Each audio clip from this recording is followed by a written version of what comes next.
Hello, hello. Welcome to episode 12 of Beers with VCs, where we have casual conversations about the less talked about aspects of venture capital and startup building. We are your hosts, Sabrina Passman and Simon Lancaster. And today we are thrilled to be joined by Ali Vergara. Ali is a deep tech investor at B Partners, and she has a superpower of dissecting and thinking critically about really complex industries. She's developed an AI course for founders. She's mapped out the entire climate tech landscape, and her passion lies in investing and building disruptive technologies across borders. Ale, welcome to today's podcast. We are thrilled to have you. How are you doing today? Welcome, Ali. Doing well. Thank you guys for having me here. And you just made it sound so much cooler than it actually is. But no, you are the coolest. The introduction. We're very thrilled to have this conversation. We're doing great. Maybe we start off with drinks today. What's everyone drinking? I can go first. I have a big pitcher of a mixture of something sweet, something sparkly, and some fruit. Unfortunately, I used frozen peaches though, and they look a little anemic, so it looks delicious. It tastes good. Nice. Yeah. I'm gonna be really boring because we have to go grocery shopping and literally just have not had a moment to do it. So I'm drinking good old water. Hey, fresh H2O. Nice. Mm-hmm. How about you, Simon? This is cheers to the non-alcoholic episode. Yeah, I've got a mystery cocktail of fruit juice from the hotel buffet. Nice. Getting all the vitamins and some coffee. Today. And some coffee. Good mix. Yeah, Good fighting mix. the jet lag here in Taipei today. Yeah, it's a special episode. Our first one in different time zones, so we're excited about that. Mm-hmm. Well, we're excited to dive in. Ale, you're one of the most, I think, unique investors in the Valley. You've had an amazing background where you grew up in Chile, studied in London, and now find yourself in the Bay Area. And I think I would love to start off the conversation with growing up in Chile. Did you always know that you wanted to end up in Silicon Valley as a deep tech investor? Yeah, it's a great question. I mean, I wish I could say yes. The truth is, I think if I go back 5 years, I barely knew what startups were, let alone venture, and even less deep tech. So, would I have guessed that you were going to put those 3 sentences in one 5 or perhaps a little bit more ago? No way. I think though, I've always been attracted to situations and experience that requiring a pretty often type of resetting, because you kind of everything's changing, there's something new coming, and I just really enjoy having to adapt very quickly. I really like being a beginner, to be honest, whether it's learning a new language, moving to a new place, again, having to dive into a technology, to a new market, something that I just don't know about. I don't get frustrated by having the white canvas in front of me and kind of trying to figure out where the hell do I even start. I think I really enjoy the discovery process, and hence too why I was drawn to early stage investing. I think I've always been someone who's super interested in almost everything. It's actually, I kind of have the opposite problem of trying to reduce the amount of things that I get excited about, to kind of double down on just a few of them. And I'm constantly kind of recycling and moving from one to another and kind of detecting the different patterns. But like you said, I grew up in Chile, moved to the US when I was 10, moved back to Chile when I was 16, did finish my undergrad there, went and did business, finance and econ. But even at that point in time, I was thinking, I don't know if I want to be an engineer, a psychologist, an artist. And I ended up just sort of choosing the path that felt like it gave me the most optionality, and that it would for sure give me a wide range of things to look at and kind of just sort of reshape my path as I went. And I think after I graduated, I kind of had the same thought of I'm not really sure what I want to do, but let me find a place that has that component of just constant change, that you need to be flexible, that's very fluid. At the time, there were probably 1 or 2 startups that were well known in LATAM. It was never something that I even thought about. And so the next thing for me was, okay, within financial markets, because you have the financial economy, real economy, it just felt like financial markets move that much faster. And within that, what's the thing that is like the most volatile and the most crazy? Honestly, it's currencies. Like that's the price change, like anything happens and like, boom, it moves. And so did that for some time, really enjoyed it, learned a lot, but it just sort of felt like, it's kind of too early for me to specialize in something like this.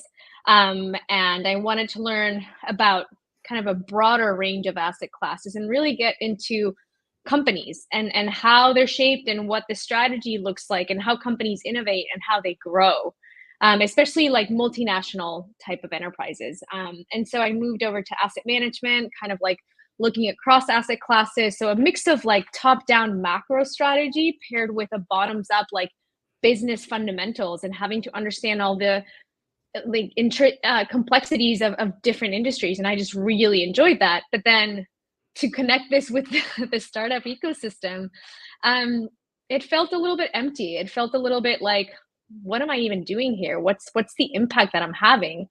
Paired with kind of like a new wave of companies starting up in Chile, and my youngest brother's like, not thinking that they were going to go straight into banking or consulting, but rather either go work at a startup or join one of like the big tech companies that at that time a bunch were moving to Argentina, Sao Paulo, Santiago, and Mexico City. And I was just like, I need to find out what this is all about. So let me just go to where it all started. And that's when I like quit my job, applied to business school, and then moved to the Bay Area in 2020. Oh, no and even way. then, I didn't really know that I was going to be a deep tech early stage VC. Yeah, it's so interesting to see how you progressed. I mean, in retrospect, it's such a comprehensive and relevant background to have gone from, the highest frequency change part of financial management all the way down through venture, which still is very high change and everything. You're always adapting. And I think that's one of the superpowers that we've noticed working with you at B is your ability to always keep up to date with the latest that's happening in the market and like figure out those trends. I think it's actually really inspiring. I'd love to double click into maybe advice that you'd have for people starting out in this space, because like in retrospect, your background is like genuinely perfect for this industry and it makes a lot of sense and shows like how you've really excelled. But how do you know when to change path basically and when to stay and stick through something?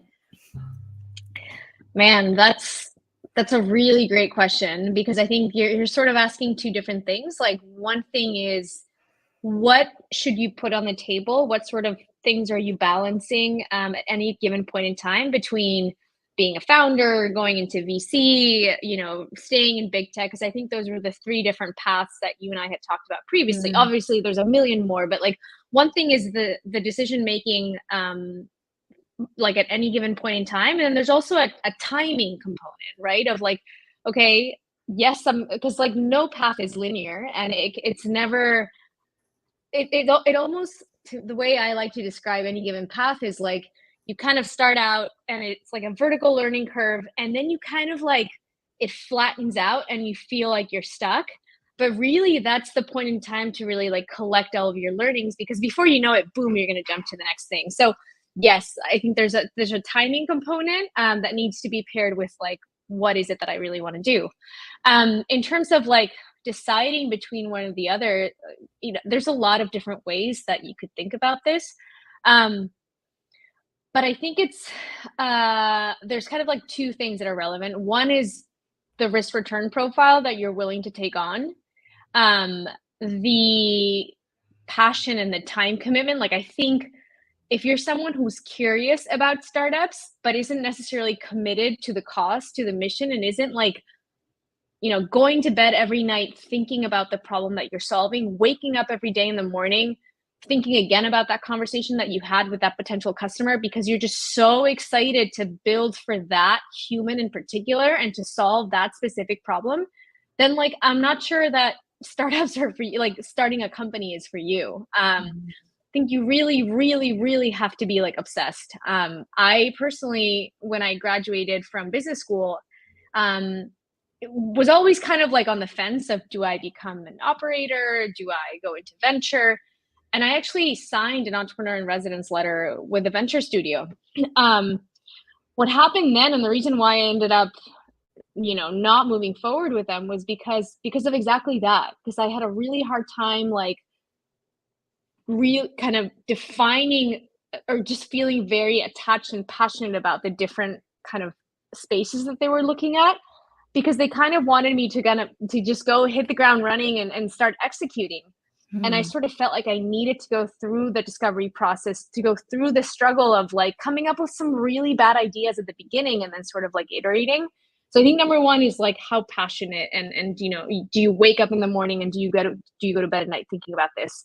Another kind of way to compare venture and startup life is when you're working at a startup, you're focused on a really specific industry and you're solving for a specific problem. So like you're, kind of like unilaterally focused in that sense, but you're putting on a million different hats.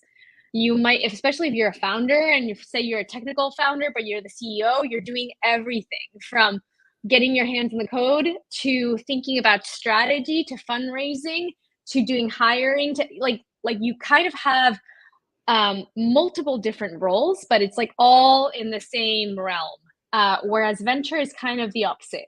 You look across many, many, many different industries, but you kind of always have the same role of the investor, right? Whether that is doing sourcing or doing diligence, or perhaps it's supporting the company's post-investment in some shape or form. So I think it's sort of like, do you enjoy context switching all the time in terms of like talking to a company that does, is growing cellular agriculture and like is growing meat in the lab, and then you're talking to a company that maybe is building a network of agents for customer success? Or would you rather just focus on one area but do a bunch of different things?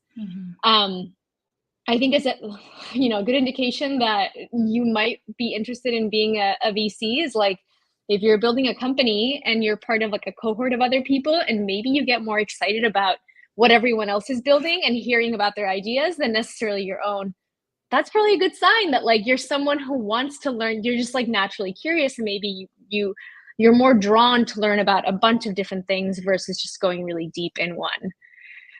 I love and that the other thing is like, no, I can't remember if someone like told me that, or maybe I like heard it and then I like built on it, but it made a lot of sense in terms of like, how can you differentiate between one role and the other? With regards to like working at a startup, that's another really good question. It's like, okay, so maybe you don't necessarily want to be a founder right away, but you want to join a team. And then, are you someone who's going to thrive in that really early stage, need a lot of flexibility, have a lot of like ownership, but you're also very much on your own? Or would you rather be in something that's a little bit like, you found product market fit, or you're right on the cusp of it? Or would you rather get to join post that phase and kind of like really think about repeatability and how do you actually scale up an organization? So there's like a whole ocean, I feel like.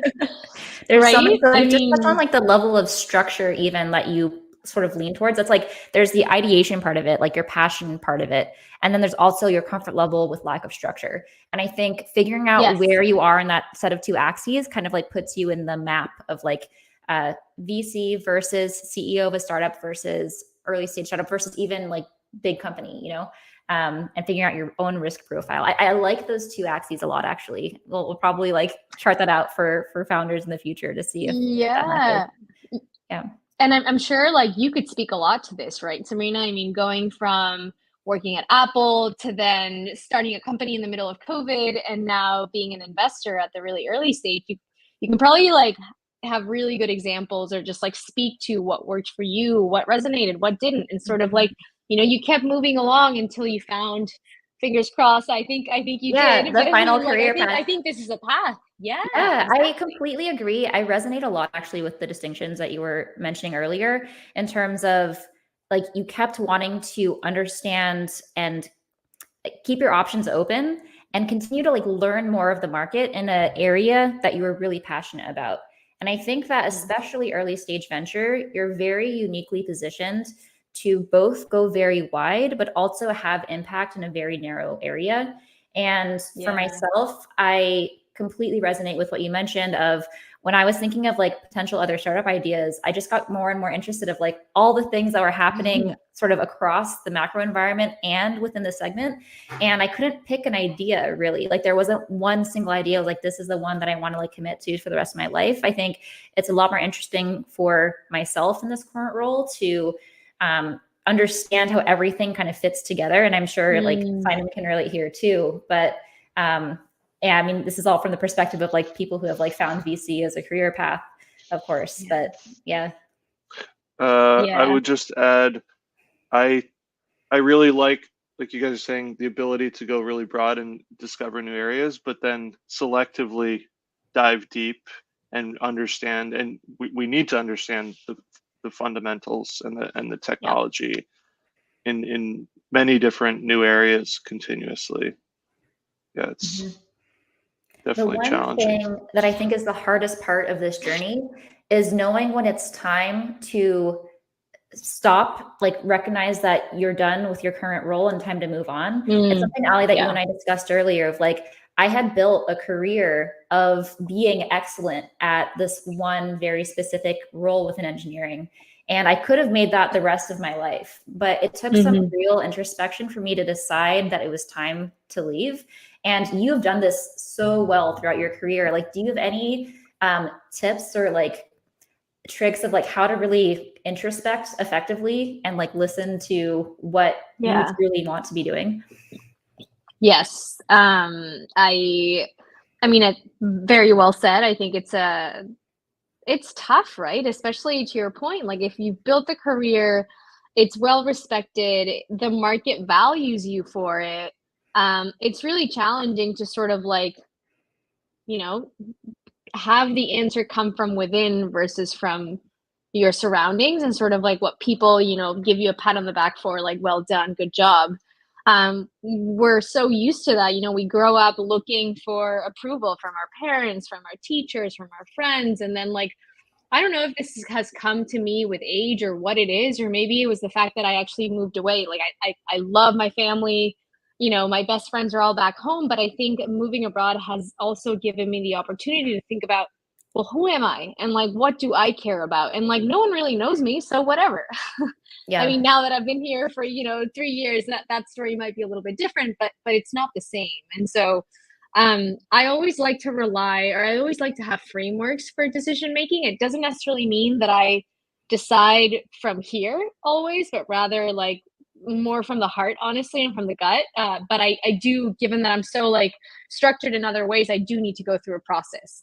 And so one thing that I learned about is sort of a framework, and it kind of explains why we have such a hard time making these decisions. And it's like you have different zones. So the most basic zone is your zone of incompetence, and it's pretty straightforward. It's like the stuff that you're just not very good at, and you feel exhausted when you try to do it. So like, what's the point? Try to spend as little time there as possible, and it also makes sense because you're not necessarily good.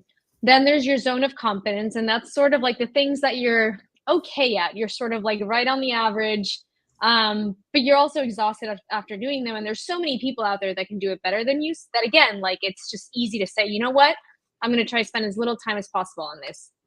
Then there's a zone of excellence. And I think that's where the majority of people get stuck, frankly. Your zone of excellence is like what you're really good at, probably, you know, top percentile compared to other people. You get rewarded for it. People recognize that you're amazing. But after doing it for a little while, you are so drained that like you almost like need a vacation. And I think it's really, really hard to recognize that and say, is there something else? Because again, it's like, it's a hard-earned skill. You know, you went out there, you either went to school for it or whatever it might be, and you acquired that, and it gives you, it almost like becomes part of your identity sometimes. But it doesn't necessarily mean that it's like where you're really going to thrive. But if you get beyond that and really think about the things that you're naturally good at, the things that you were born with and like perhaps never really valued because it was so easy, But it doesn't mean that it's easy to everyone, but it was just like really easy for you. That's when, like, if you can find that intersection of genius that you're just like naturally born with, paired with, it's like the difference is like, not only are you really good at it, but you after doing it for so long, not only are you not exhausted, but you're actually energized. Those are the things that we want to like hone in on. And if you feel yourself doing that in whichever field it is, like, to me, that's a huge signal. And despite the fact that I sometimes do wonder, is venture the path, like, I will say it's the first time in my career where I feel like I could just keep going, right? And it's like, what am I doing? What do I find myself doing in my free time other than like riding my bike and all those things? But like, it's reading, it's talking to founders, it's like it's that's like who I'm drawn to anyway, naturally.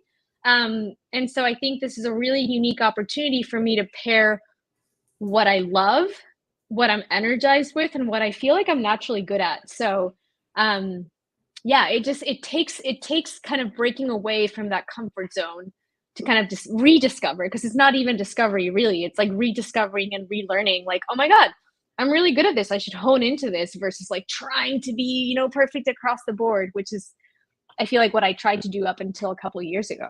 I'm getting goosebumps. That explanation was so concise and beautiful. And I'm going to show it to like every single person I know that's like early on in their career. I resonate with that so It's an deeply. awesome framework. Yeah. And I think it is coming back to truly like listening to actually what energizes you. And at times it's hard to believe that there is a thing that can make you feel different than like your 9 to 5, that like at the end of the day, you want to just like sleep for 20 hours. It exists for, I think, for everyone. And in order to discover it, you do need to have some time for introspection, though. And I think that's one thing that I really value with you, Ale, is not just in your personal life, but also in your career and VC life. You set off time to actually like think and introspect and like use that time to like find new trends that you wouldn't have, like the market isn't showing you. It's ones that you've identified like internally. Can you walk us through your process for like how you structure your day? Like, even though you're so busy day to day, like how do you create time and space for like actual thought? Yeah. I mean, look, I wish I could do it. Like, I'm going to be lying if I say that I do this literally every week, but I really try to.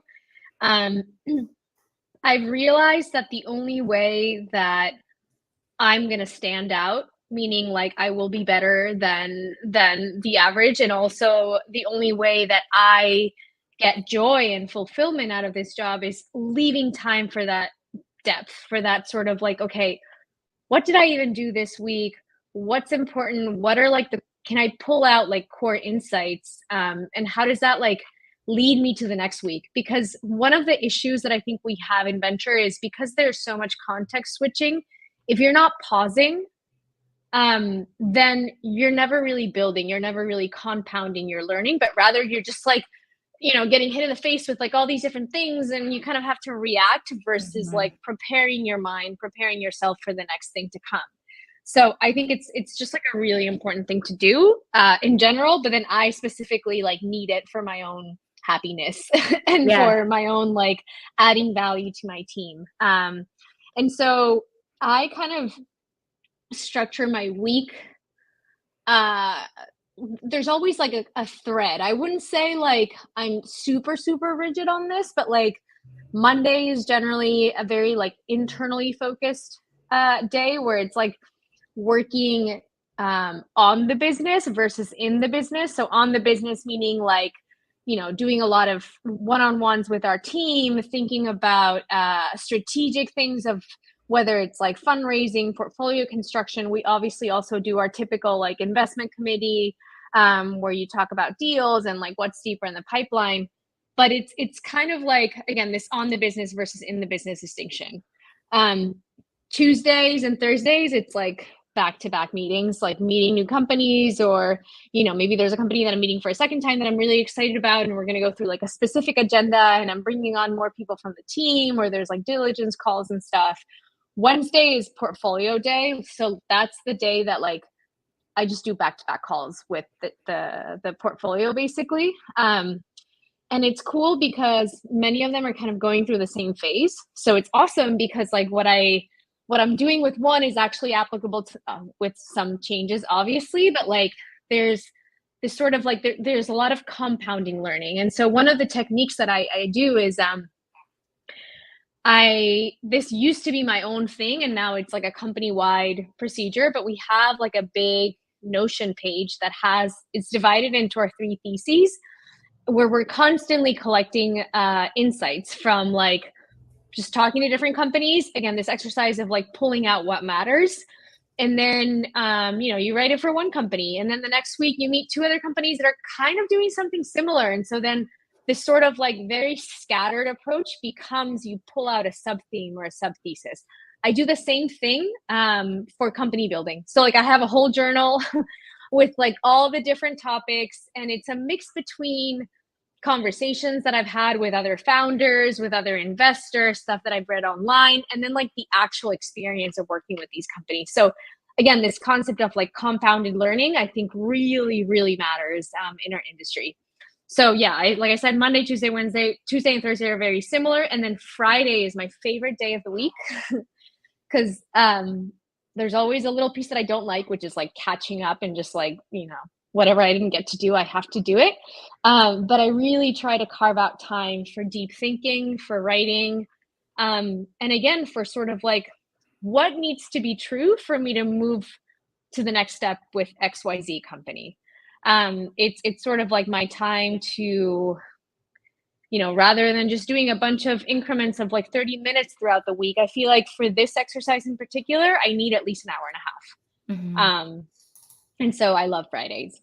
Yeah. It's like my favorite day. I love this breakdown. I think it's so easy in this industry, as you mentioned, to just constantly be reacting throughout the week to like portfolio company, like pinging you Monday, Tuesday, Wednesday, Thursday, Friday, but having condensed into a single day and truly being able to share learnings in like a consistent way makes such a big difference. And it just goes to show with the way that you guys have mapped out the market and how on top of you guys are on all of the different companies and the different trends that are happening in the industry. This is something I think the industry should adopt widely because it can get so overwhelming when you're constantly bombarded. So overwhelming. And I feel like it's frustrating because as a VC, you oftentimes come off as like rude because you're not answering emails right away. But like, honestly, you just can't. I mean, when you're investing in like 0.2%, like think, it's like, yeah, I mean, we're looking at like 2,000 deals a year, if not more, and then investing in like, call it 6-7 companies max. And so again, it's I was talking to a friend about this today of like there's just not enough time in the day. At the same time, go slow to go smooth to go fast is sort of like the way to go about it, because there needs to be a time to think, a time to sort of like stop, pause, and build. If we don't build, yes, we're always going to be just like reacting. And to be fair, I think some people have that as a strategy and it's more focused on, being opportunistic. But even then I sort of wonder, like, can you really detect a good opportunity when you're not prepared to see it? Because like timing is everything, and sure, luck is everything, but you need to be in a position in which you can differentiate and say, this seems like a lucky opportunity, Yeah. And you have to understand the landscape well in order to understand what an outlier looks like. Completely agree with that. I would love to unscripted question of like, what actually makes a founder stand out in your search? You mentioned you have like, you accept like 0.2% of investments or something like this. Yeah. Like in your Wednesday pitch sessions, like what actually helps founders stand out in the noise? Yeah. Look, I think it's a bunch of factors. I think one that to me, because it's also very personal, right? Like it's a fit beyond like finding a really great team and an amazing opportunity. It's also like, do I want to work with this founder every single week for the next decade? I think that's also something really important to ask yourself. I think one thing that I really appreciate and that becomes so important is like a founder's two things. One is like a founder's ability to zoom in and zoom out. So like being really good at tackling what you have in front of you and like speed, just like operating at sort of like that higher cadence almost of just like you're like a faster processing sort of pace. And just really being really fast and good at making decisions, because I think that's one of the hardest things to do as a founder. You don't have complete information, but you have to decide because there's just not enough time. And then at the same time, you need to be able to like every now and then lift up your head and think about what's coming. Because otherwise you might be really, really good at like closing the next customer and getting the next thing done. But if you're not looking ahead, then you're going to get stuck. You know, it's like that's when you sort of see these companies that kind of like have a really interesting traction in the beginning and they just sort of flatten. And so we call it like zooming in and zooming out. And I really enjoy those types of conversations where like you do a first 30-minute call and you can kind of take like you can go from big vision to then, you know, what's your initial wedge? What's your ICP? How do you go from here to there? And then you can almost like go back and forth.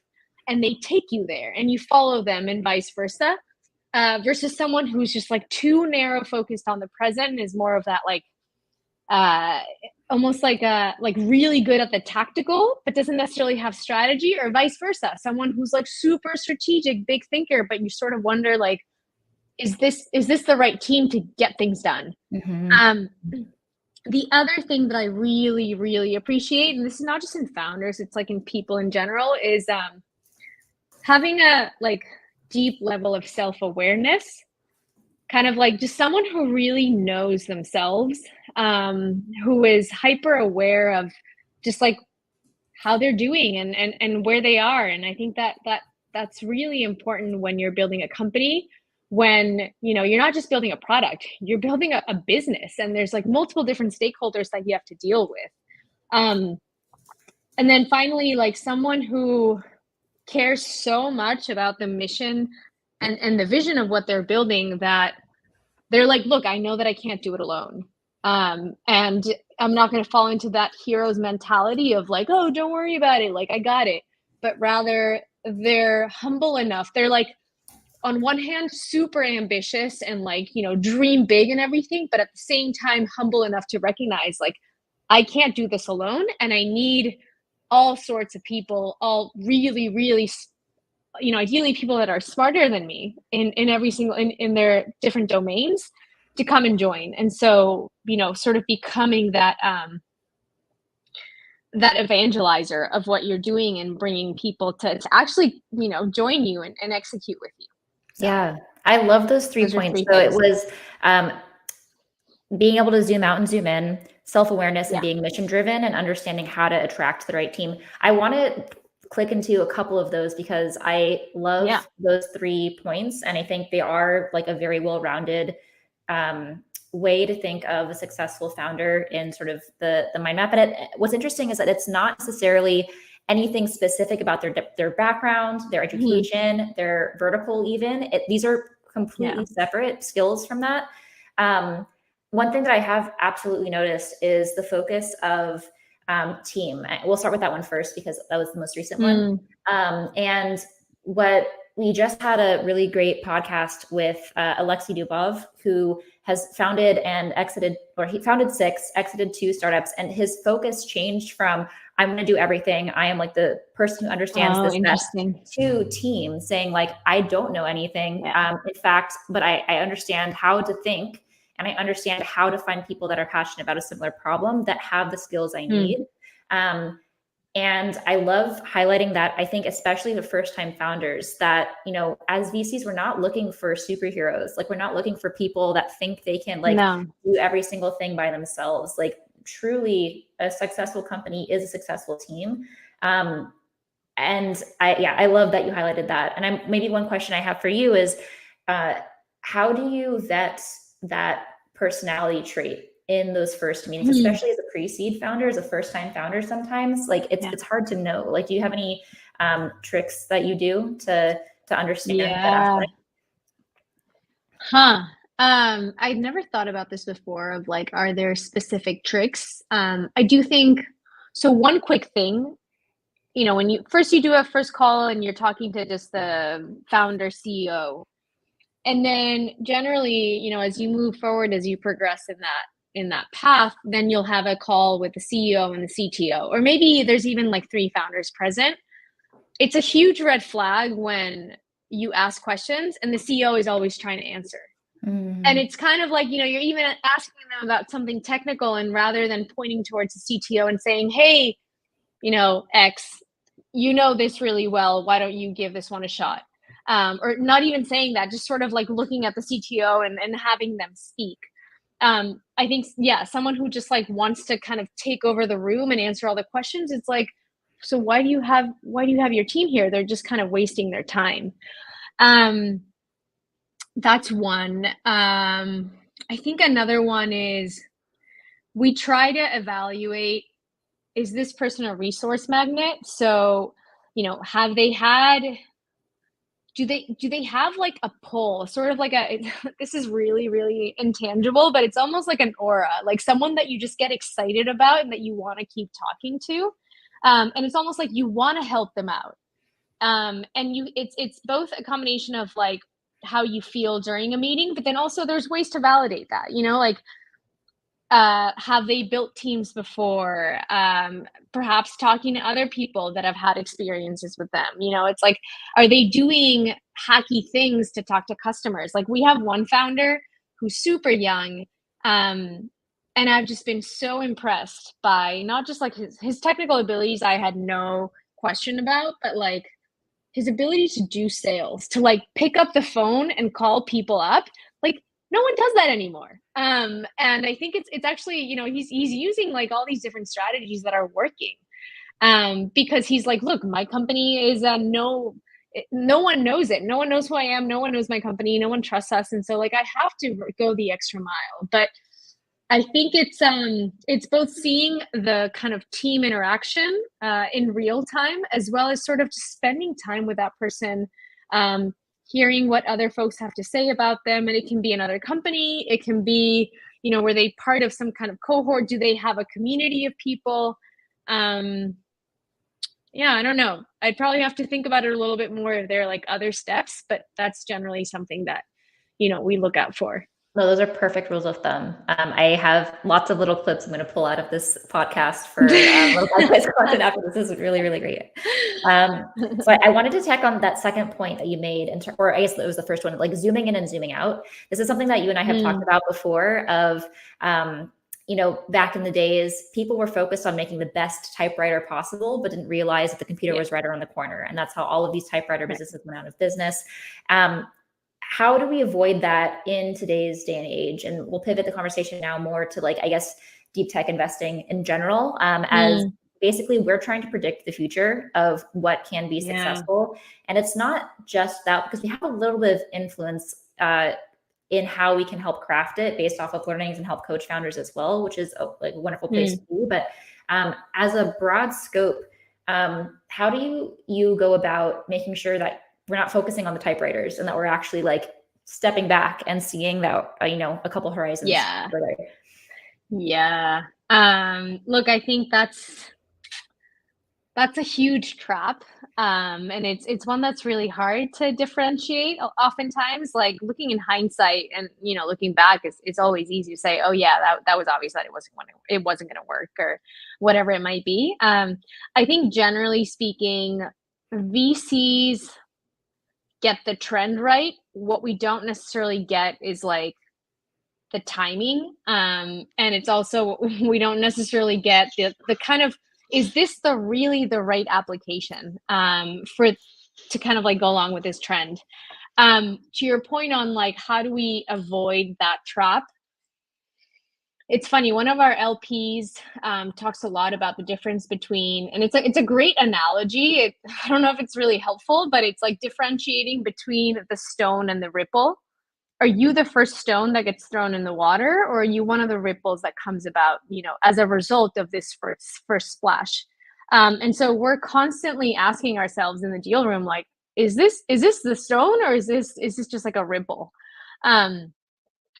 There's something that I've been thinking about a lot lately, because, you know, Sabrina, the types of companies that you and I talk about a lot is like, you know, how is generative AI and sort of like all these new tools like that are trying to make their inroads into the more traditional industries like construction, like manufacturing. I think so many of them have like a really compelling wedge, and they're going to be, again, going back to what we said at the beginning, like those types of businesses that, yes, like there is a pull, there's a need for them today, but so many I feel like are just going to like flatten out, and they're just not going to be big enough. And so the one thing that I try to figure out right is like, what's the big vision? Like, okay, so you're starting with this little thing over here, but like, what do you want to become? And I guess the first question is like, do we agree that that vision is like the really big opportunity, or is it somewhere else? And then if we do agree that that's the big opportunity, then is this the fastest path? Like, I feel like in venture, you can't waste time. And so, you know, are you starting here because you're saying that it's going to allow you to collect data in real time to then get you over here, to then get you to eventually get you to where you want to go? Like, why don't you start? There might be a harder path to get there, but much, much faster. Mm-hmm. And I'd rather invest in that one. I'd rather have it go to zero, but have a shot at becoming like the really big thing versus like, okay, you know, if this works, it'll get us to call it like 20 million in revenue or even 50 million in revenue. And then maybe this other thing will happen and then this. But by the time that we get there, like, you know, there's 3 other companies that tried going the direct route and they're going to get there sooner, faster. Yeah. So I think it's kind of like the risk return profile. You just have to be comfortable taking on big risks because those are the only ways that's the only way you're going to get the big payouts. Mm-hmm. We've been thinking about that very deeply as well. I think there's so many, especially having worked in the industry for a number of years, there's so many problems that we see that are like, that was a huge pain in the ass. I wish there's a company that solved that specific problem. But what gets us is like, that isn't always venture backable. It's not always a venture scalable business. Yes. Like, yes, it would be an amazing solution that would like have saved me hours of time, but like, it's not going to be a sustainable business model. And understanding the difference between that is sometimes really challenging to explain to really technical founders. And I think especially like as an early stage investor, there's a huge power in being able to communicate what the bigger vision could be for any given problem. And I think I'm curious, when you do your first diligent calls, do you ever reposition like a problem statement that a founder's like really committed to, or do you kind of wait a couple calls in, or like how do you communicate that feedback? Yeah. I don't think I reposition the statement, but I do ask the question. You know, it's like, so I always like to ask, what's the big picture here? Like, you know, what's the big outcome that we're gearing towards? And if I don't think that that's compelling enough, I'll be super honest about it. And then if I do find it compelling, then I'm like, okay, so how do we get there? And rather than necessarily saying like, you know, no, that's not right, or I don't agree, because honestly, I don't know. Yeah. None of us know, right? But I will say, like, look, just to be completely transparent, my concern is that like this path might get you there, but it's like you're multiplying A times B times C. They're all independent. Like, it's gonna very quickly translate into like a probability of 0. And it's gonna take too long. You're gonna be like leapfrogging. You're gonna be like, you know, going from this to that to that to then do the thing. Why don't we just like, why not just start here? And so I'll ask that question, like, why are you starting here if the really big opportunity is over there? And then, you know, just trying to get understand why the founder has reasoned it that way. And oftentimes I think in early stage investing, you're asking questions. Sometimes you want like a very specific answer, you're looking for a specific answer, but many times you're kind of like just wanting to hear how the person thinks, because there really isn't much. Like, you know, it's kind of like a team and a dream, and that's it. And so the logical reasoning and the steps to get there, and it's like, have you thought long and hard enough about this? Have you only been focused on the technology? Because that's super important. But like, again, we're building a business, we're not building a product. It's something that we have talked about a bunch at Omni as well. Also, especially with like the early stage team and a dream, it really can go any direction. And I completely agree with your statement that in the first calls, the questions are guided around like, how does this person think? How does this team So interact much. when, you know, conflict or like a contrary opinion is thrown out? Like, is it something that they actually adapt to, or is it something that they're very defensive about? And that kind of comes back to self-awareness too. And I think I definitely I have some personal growth around trying to figure out how to be, I don't know the right answers in any situation, as you're mentioning. Like, none of us know like what's going to succeed. But figuring out how to have a brainstorm and how to highlight concerns without it coming across as like, I'm telling you the right answer, because it's totally not. And it's so important though. I think like for founders to go into calls like with an open mind on both sides, saying like, okay, the VC is like just trying to understand the possibilities here. It's not like they're attacking the idea per se. It's just, we're trying to understand the boundaries of what is possible and what you think is possible as well. Exactly. Yeah. I something that very important is the more like first calls that we have, especially with like even like pre-formed companies. I think that's something that we're trying to figure out how to keep the mind very open.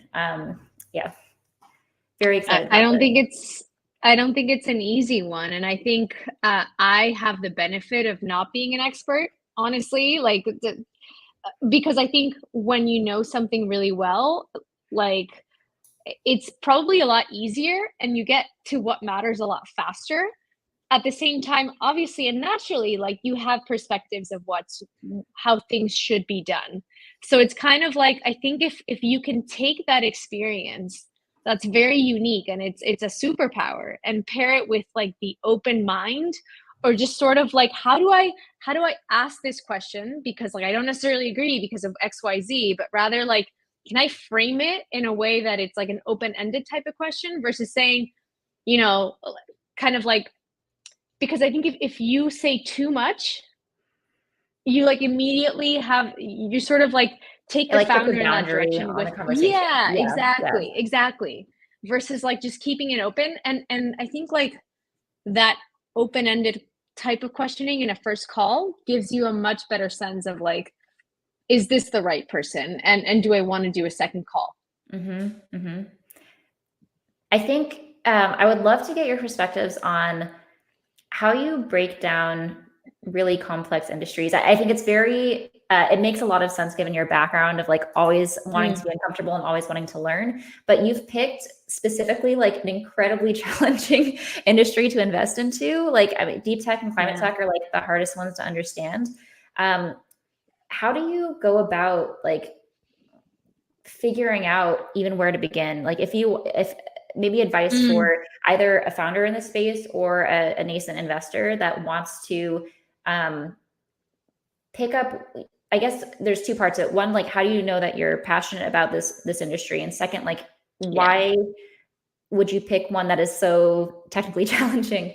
I'm just curious about your feedback there. Totally. I think that the point that you made at the end there with like being passionate is the most important part. I remember, you know, when I was thinking like when I was in business school and talking to the career management center, you know, they basically said like, you can't do the three-way pivot. You can't pivot country, industry, and role. It's just too much. You most likely won't be successful. Why? Okay, fine. So you want to stay in investing. Why don't you do later stage, and maybe given that you worked across different roles in financial services, you could invest in, you know, fintech or something like that. And I was like, that sounds like the worst. That sounds like exactly what I was doing. And that's the reason why I came here, is not to do the same thing, but from like a different position. It's to do something entirely different. And so at that point of like intersection between expertise and passion, I leaned more towards the passion side of things. But again, that's a very personal thing. I'm not saying that everyone has to do it like that, or that you should always choose that. It's again going back to first full circle. You know, but really understanding when and how you thrive. I think if I don't find meaning in what I'm doing, then I'm just gonna, kind of drop off at 6 p.m. and go for a bike ride or whatever it might be, or go hang out with a friend. Versus if I'm super engaged, sure, it might be harder at the beginning. I'm starting off, with a lower level of understanding than a lot of people. But if I get excited about something, I'm not going to stop until I feel like I've gotten to something meaningful. And so, you asked about that process and how do I do it? I think I've figured out a system for myself that works. Let's see, how does it start? I get excited about really big problems. I think that's like the number one thing. And the way that I'm constantly learning about big problems is one, by just talking to people that do very different things. Like I think one of the things that I miss from not living in San Francisco is the diversity of career paths. I think people here generally, like, we're very much focused on tech. And so, like, ideally, if you have friends that, have different walks of life and sort of have a different life experience, it's great to talk to them because it's very refreshing. It gets you thinking about different things and it really helps in that sense. Secondly, I'm an avid reader. I read a lot. And by reading a lot, I mean, I read The Economist and I read research papers and I read novels and I read sci-fi and I read, I don't know, some of the business stuff. It's more like my audiobook stuff. That's not like the bedtime thing that I like to read, but I just devour content. And it doesn't mean that I read everything from start to finish. That's actually rarely ever the case. But I do scan things through. I pick one paragraph in an article that I get really excited about. And it's just like, I'm constantly putting in more stuff. How do I keep track of it though? That's the hardest part, because when you consume so much, it's like, again, this point on like building and compounding learning. And so for that, I have my own system. That again now is like a company-wide thing, but I built it for myself initially. And it was this idea of like, okay, I'm seeing, like, we're very thesis driven. So I think it really depends on your firm, but just talking about B partners here, we have 3 core themes that we invest in. And so it's really easy when we get a company that is like smack down the middle.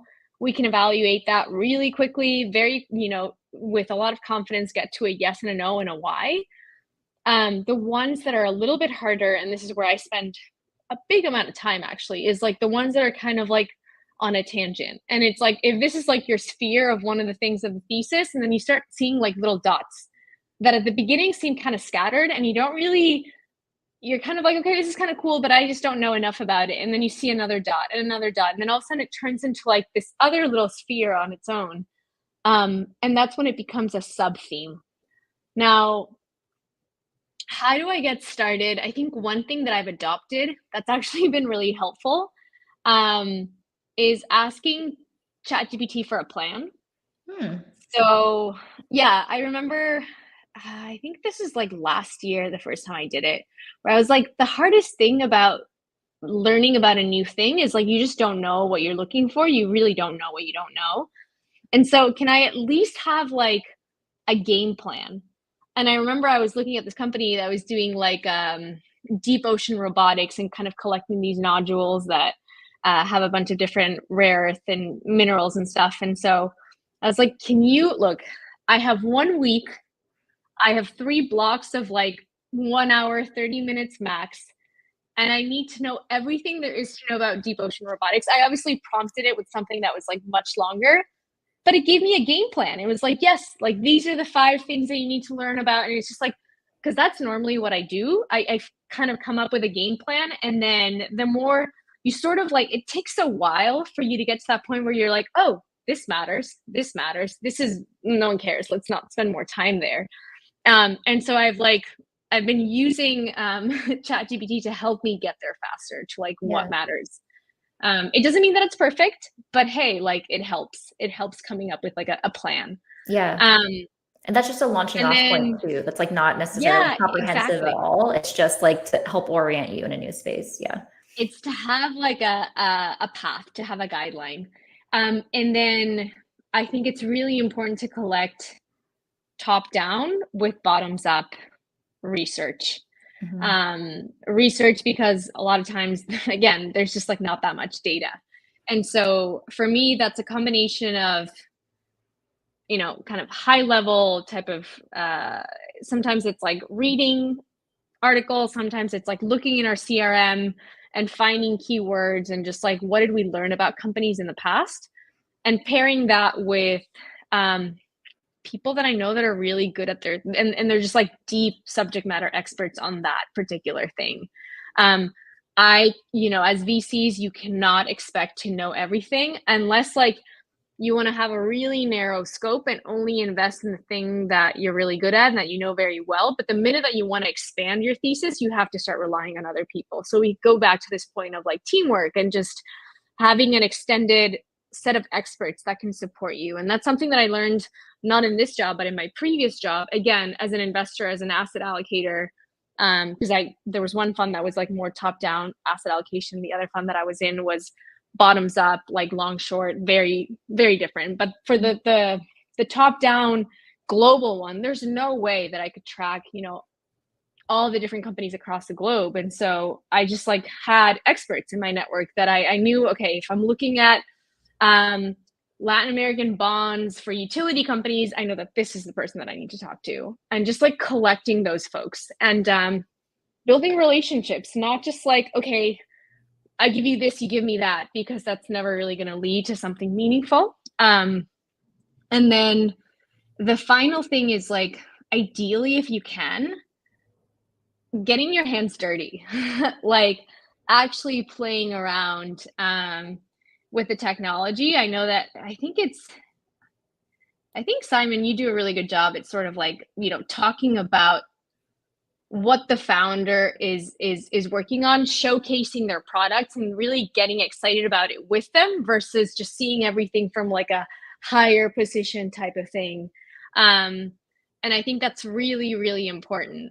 For me, last year, 2023 was kind of like the year of discovery and experimenting with Gen AI. This year, we're so much more focused on like ROI and the business use case. But at the beginning, it was like, I need to take some courses. I need to go to some hackathons and just like see what this is about before I can even start having an opinion. So yeah, I love that you participated in hackathons. No, that was amazing. I just, as another shout out, Ale has like a winner of a couple hackathons as well in the climate tech space. And just, I love that you go all in any area that you really want to focus on.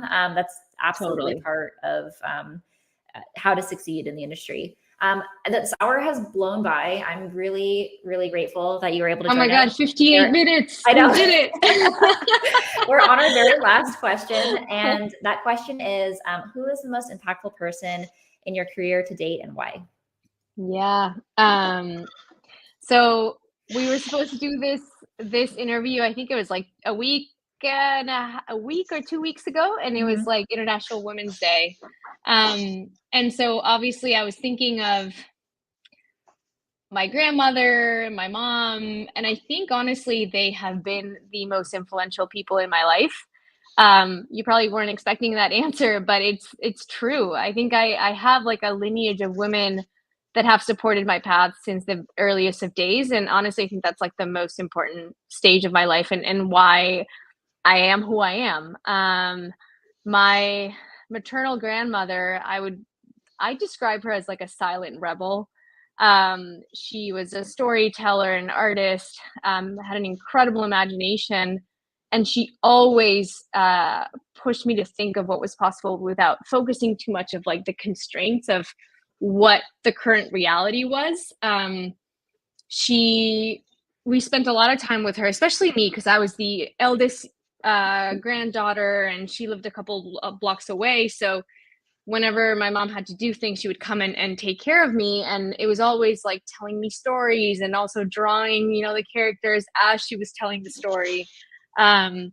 Chile is, super traditional small society. And so she had to secretly go to her yoga classes. She didn't tell anyone, but twice while my mom was a little girl, she spent like 3 months of time in India at an ashram, and like she couldn't tell anyone because she would have been completely like it would have been, you know, a crazy thing in society. And basically like, oh my God, you're not Catholic, like what's going on? So that's sort of the imagination piece, and the sort of not feeling like you're constrained by reality, but rather like thinking of what's possible.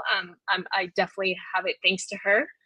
I also have my grandmother on my dad's side of the family, a very different personality. She, again, voracious reader. Her house was like literally like a library. And one of the things that she would do with us was like, she had an obsession with like language, presentation, like all those skills. And so she would invite you over to have lunch with her, and you could choose whatever it is that you wanted to eat, but you had to tell her what you were reading and just kind of like tell her the story.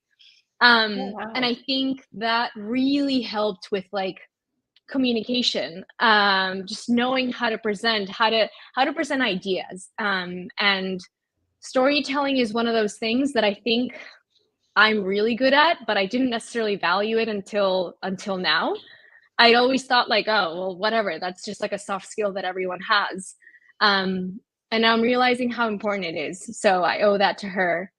And then finally, my mom is just, she's my best friend. Like I said, I think at the beginning, she's living proof that you can just like reinvent yourself over and over as many times as you want, and that you shouldn't fear, you know, failing and falling into the deep end. I mean, she was the first person that got me thinking about blockchain back in like 2016 or something, and not because of Bitcoin, but rather because of like the importance of decentralization and what it could mean for systems. I've actually been having a lot of really interesting conversations with her about like, you know, what does the future of human nature look like now that we have this like shifting dynamic in terms of our relationship with machines. Anyway, it's like she's just amazing. So they've definitely been the three most influential people. Yeah. Here's to all three of them. I love hearing cheers to all the inspiring women in our lives. Yes. Yeah. Cheers with water. Ali, thank you so much. This has been such a fun podcast. We really appreciate your time. Yeah, it was great. Thank you guys. This is getting really to fun. know you better. I'm glad it worked. Yeah, totally. Okay, well, thank you so much, Ali, Sabrina, as usual, with all the awesome convo. This has been Beers with VCs, episode 12 with Ali Vergara and Omni Venture Labs. Have a great day. Bye.